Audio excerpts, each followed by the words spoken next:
Fala pessoal, beleza? Tranquilo? Estamos chegando aí com mais um videozinho aqui no nosso canal LA Esportes. Vamos falar muito sobre Internacional e Flamengo, Flamengo e Internacional. Partida essa que aconteceu no estádio do Maracanã e acabou empatada por 0-0, beleza?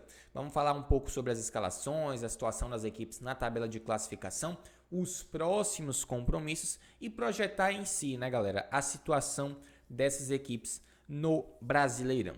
Vamos começar pelas escalações, né? Começando pelo início, para ser bem direto aqui para vocês. O Flamengo foi a campo com o Santos no gol, Rodinei na lateral direita, Davi Luiz e Léo Pereira formavam a dupla de zaga, Felipe Luiz na lateral esquerda, João Gomes e Thiago Maia, dois volantes, à frente deles Everton Ribeiro e Arrascaeta, lá na frente Gabigol e Pedro. Essa é a equipe do técnico Dorival Júnior. O Flamengo das Copas, né? O time titular do Flamengo foi escalado. Essa que é a grande verdade, tá? Para vocês.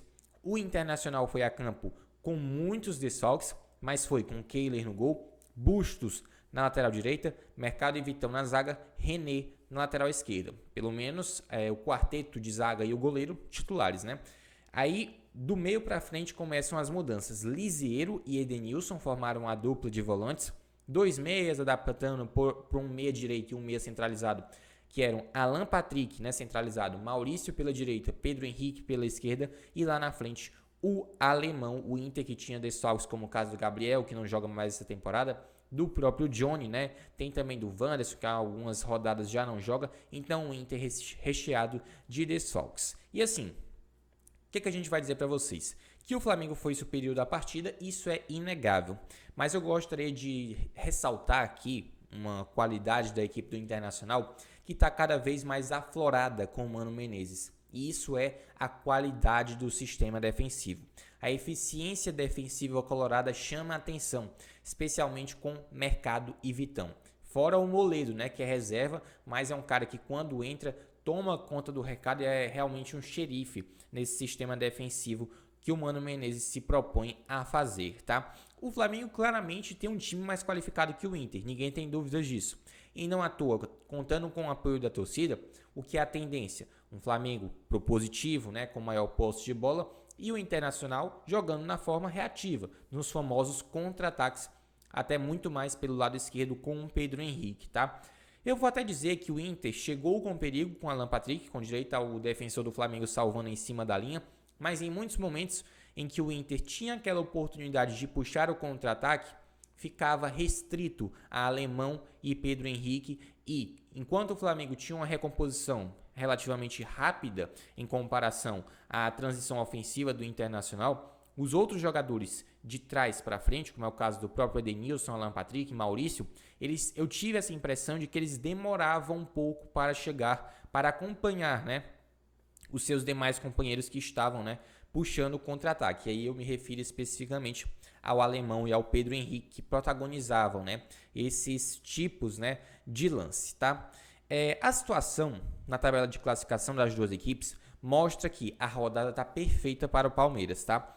O Internacional, com esse empate, foi a 54 pontos, na segunda colocação, a 9 do líder Palmeiras, lembrando que o Alviverde ainda joga na rodada. A gente já falava, inclusive, em outras oportunidades aqui no canal, que a oportunidade de título do Internacional já passou, né? Tá muito complicado. E o Flamengo nem se fala, né? Na quinta colocação com 49 pontos, chance de título 0 do Brasileirão para a equipe do Dorival Júnior. E o que resta agora? Focar nas Copas. E que o Flamengo está focando nas Copas, ninguém tem dúvidas com relação a isso. Por sinal, na próxima semana já tem o primeiro jogo da grande decisão, né, da Copa do Brasil. São 2 jogos, uma decisão de 180 minutos contra o Corinthians na Neoquímica Arena, tá? E também, nesse mesmo mês de outubro, tem o jogo contra o Atlético Paranaense no dia 29 de outubro, no sábado, tá? Então, o Flamengo tem um mês decisivo para dizer se o ano vai ser vitorioso ou não. A tendência é que sim, o Flamengo é finalista da Copa do Brasil e também da Libertadores da América e é favorito para esses 2 jogos. Se vai conquistar ou não, o futuro vai dizer, mas que é favorito, isso ninguém tem dúvidas, tá? Com relação ao Inter, tem aquela questão da temporada 2022 ter sido permeada por vexames. Grêmio no Gauchão, né, um dos piores Grêmios dos últimos anos, Melgar na Sul-Americana e nem preciso falar do Globo na Copa do Brasil. É um ano em que talvez a equipe do Mano Menezes tenha sim uma projeção bem mais positiva para 2023, tá? E até concordo com isso, defendo a permanência do Mano. Por sinal, o Paulo Autuori deixou, né, o Internacional, ele é o novo técnico do Atlético, no caso, Atlético Nacional, né? E deixou o comando aí do departamento de futebol do Internacional, mas o Mano Menezes é quem está tomando conta de tudo. O Internacional mudou seu patamar, é uma equipe competitiva, isso ninguém vai negar, e que, bem diferente de um Flamengo, de um Atlético Mineiro da vida, de um Palmeiras, não conta com esse elenco com jogadores recheados. Trouxe nomes que ao longo da janela, né, ao longo dessa janela, março, abril, né, até ali julho, nomes desconhecidos como Depena, Wanderson, próprio Pedro Henrique, e são jogadores que estão sim resolvendo, tá? O próximo jogo do Inter será contra o Goiás, às 11 horas da manhã, no dia 9 de outubro, tá? E logo na sequência tem Botafogo e Coritiba. Então são jogos, sim, possíveis do Inter construir uma sequência interessante até para se firmar nessa posição de vice-líder, até porque contra o peso de Fluminense e do Corinthians na rodada, o Internacional está numa margem de 3 pontos em relação ao terceiro colocado.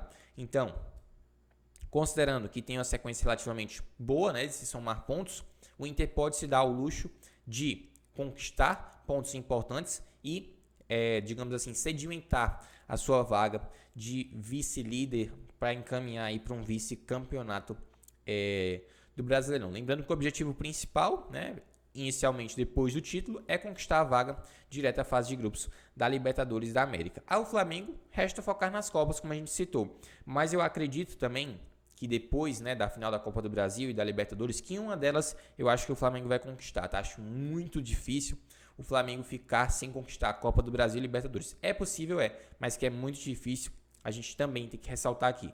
Mas eu também acho que a equipe do Dorival Júnior vai terminar entre as 4, 5 primeiras e com a possibilidade de G7 e G8, que é muito forte, a gente vai ressaltar, né, que o Flamengo vai para a fase de grupos da Libertadores. Mesmo se não ganhar as duas competições, né, Copa do Brasil e Libertadores, o Flamengo vai para a Libertadores. Ninguém tem dúvidas disso, tá? E assim, foi um jogo em que, do ponto de vista geral, o Flamengo martelou, mas esbarrou numa grande atuação do goleiro Kehler, que por sinal de Daniel não se fala mais. O Kehler é sim o titular da meta do Internacional. Agora vem aquela grande questão que muitos torcedores podem estar pensando. O Inter precisa de um goleiro para 2023? É uma dúvida que eu não vou dizer que ela está totalmente sedimentada, né? Acabou essa discussão. Eu acho que ainda existe margem para se pensar, para se analisar melhor, para se pensar, até porque quando você constrói um elenco competitivo, você tem que começar por um bom goleiro. E o Kehler é sim um bom goleiro. Não vou dizer que ele está no patamar de um Santos, de um Cássio da vida, né? Não vou dizer isso. Mas ele é um goleiro que sim, está suprindo a necessidade do Internacional e parou o melhor ataque do futebol brasileiro, por que não dizer sul-americano, na minha percepção, que é do time do Flamengo, com Pedro, Arrascaeta, Gabigol, Everton Ribeiro, né? Então, um time muito qualificado. E o Kehler teve competência para assegurar esse 0-0. Não só ele, como o sistema defensivo colorado como um todo. E até também contou com uma certa incompetência do Flamengo, alguns erros, né? Que acabaram custando caro. Por exemplo, um lance do Pedro em que ele tinha a oportunidade de fazer o gol sem goleiro. Ele achou que estava impedido, embora ele tenha finalizado para fora, né? O Gabigol acabou furando bolas dentro da área. Então foi esse jogo com muitos detalhes. O Inter teve suas escapadas de contra-ataque, até exigindo uma boa defesa do Santos, exigindo também que um defensor salvasse em cima da linha nos primeiros lances com Alan Patrick. E no panorama geral, o Inter fez uma partida, digamos assim, de ajustes defensivos, de saída em velocidade para o setor ofensivo, e que no panorama geral o 0-0. Claro que ninguém vai dizer que o 0-0 contra um Flamengo recheado de craques no Maracanã é um resultado ruim, longe disso. Mas para as pretensões do Inter que inicialmente eram de títulos, hoje acho que nem se fala tanto. Claro que vai ter aquela luz no fim do túnel, mas a possibilidade muito pequena. É fato que um pontinho contra o Flamengo no Maracanã é sim positivo, até pelo objetivo do Inter agora. Quem sabe é garantir o vice-campeonato, né, a vaga na Libertadores da América, então tudo isso é muito positivo. Já em relação ao Flamengo, perdeu a oportunidade de somar 3 pontos.